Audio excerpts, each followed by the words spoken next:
నమస్కారం.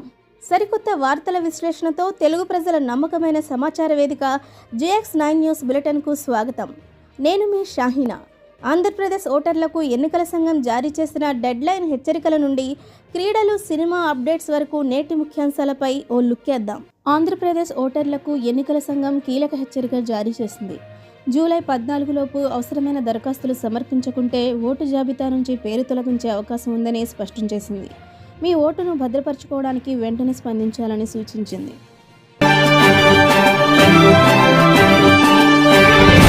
సినీ సంగీత ప్రపంచంలో తీవ్ర విషాదం నెలకొంది. దిగ్గజ నేపథ్య గాయని south India nightingale S Janakamma కన్నుమూశారు. ఆమె మృతి పట్ల చిత్ర పరిశ్రమతో పాటు కోట్లాది మంది అభిమానులు దిగ్భ్రాంతి వ్యక్తం చేస్తున్నారు. ముంబై ఆసుపత్రిలో ఆంధ్రప్రదేశ్ ఉప ముఖ్యమంత్రి పవన్ కళ్యాణ్కు కుడి భుజానికి శస్త్రచికిత్స విజయవంతంగా పూర్తయింది. ప్రస్తుతం ఆయన కోలుకుంటున్నట్లు వైద్యులు తెలిపారు.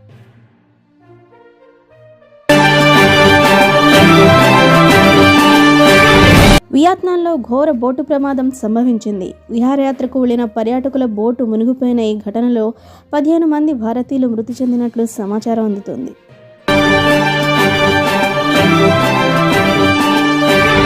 ప్రపంచ వాయుశక్తి ర్యాంకింగ్స్లో భారత వైమానిక దళం సత్తా చాటింది.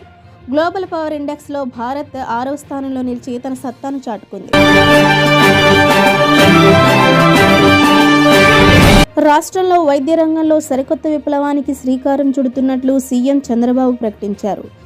అత్యవసర సమయాల్లో ప్రాణాలు కాపాడేందుకు త్వరలోనే డ్రోన్ అంబులెన్స్ సేవలను అందుబాటులోకి తెస్తామన్నారు. దక్షిణాది రాష్ట్రాల్లో జనాభా తగ్గుదల రేటుపై సీఎం చంద్రబాబు తీవ్ర ఆందోళన వ్యక్తం చేశారు. భవిష్యత్తులో ఇది తీవ్ర పరిణామాలకు దారితీసే అవకాశం ఉందంటూ ఆయన అభిప్రాయపడ్డారు. రాష్ట్రంలోని కొన్ని బ్యారేజీలు నీటి నిల్వకు అనుకూలం కావంటూ ముఖ్యమంత్రి చంద్రబాబు కీలక వ్యాఖ్యలు చేశారు.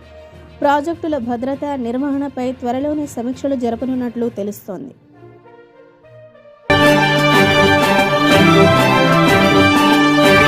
పోలవరం ప్రాజెక్టు రీడిజైనింగ్ నిధుల వ్యవహారంపై తెలంగాణ సీఎం రేవంత్ రెడ్డి, మాజీ మంత్రి కేటీఆర్ మధ్య మరోసారి సోషల్ మీడియా వేదికగా మాటల యుద్ధం నడిచింది. తెలంగాణలోని షాబాద్లో సంచలనం సృష్టించిన 6గురి హత్య కేసులో నిందితుడు రాజ్కుమార్ కోసం పోలీసులు ముమ్మర గాలింపు చర్యలు చేపట్టారు. నిందితుడిని పట్టుకునేందుకు ప్రత్యేక బృందాలు రంగంలోకి దిగాయి. ఫిఫా మహిళల ప్రపంచ కప్లో స్పెయిన్ జట్టు దూసుకుపోతుంది.